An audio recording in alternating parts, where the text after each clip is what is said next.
બનાસકાંઠા સાંસદ ગેરીબેનની ગાડીએ અકસ્માત સર્જ્યો છે। જી હા, પાલનપુર ડીસા હાઈવે પર કુશકલ પાટિયા નજીક દુર્ઘટના સર્જાઈ છે। યુવકને ટક્કર મારીને ગાડી જતી રહી હોવાનો આરોપ લગાવવામાં આવ્યો છે। ગાડીમાં સાંસદ અને અન્ય લોકો હાજર હોવાનો આરોપ લગાવવામાં આવ્યો છે। ઇજાગ્રસ્ત યુવકને હોસ્પિટલમાં દાખલ કરવામાં આવ્યો છે।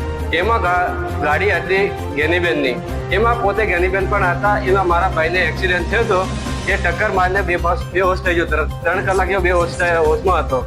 એ પણ ગેનીબેન પોતે હતા, ઉતર્યા નહીં તો સિવિલ હોસ્પિટલને ધારા નહીં ખસેડવામાં આવ્યા। એ દિવસે તો સાથમાં કોઈ માણસ પણ મેકવામાં આવ્યો હતો। તો ગાડીમાં સાંસદ અને અન્ય લોકો હાજર હોવાનો આરોપ છે। ઇજાગ્રસ્ત યુવકને હોસ્પિટલમાં દાખલ કરવામાં આવ્યો છે। તો ઇજાગ્રસ્તની હોસ્પિટલમાં ગેરીબેને મુલાકાત લીધી હોવાનું પણ સામે આવ્યું છે। પીડિત યુવકના ભાઈએ યોગ્ય કાર્યવાહીની માંગ કરી છે। પછી બીજા દિવસે આવ્યા તો નહીં તો ટ્રીટમેન્ટ એ લોકોને સર્વ કરવાય। આજે આયા પણ દેખીને મળીને જતા રહ્યા હતા। એને કઈ કાર્યવાહી કરી નહીં। આગળની અમે હાથ ધરીશું જે કાર્યવાહી કરવાની છે। તો અકસ્માત તો એ ગેનીબેનની જે ગાડી હતી એ સિંગલ રોડ ઉપર હતી।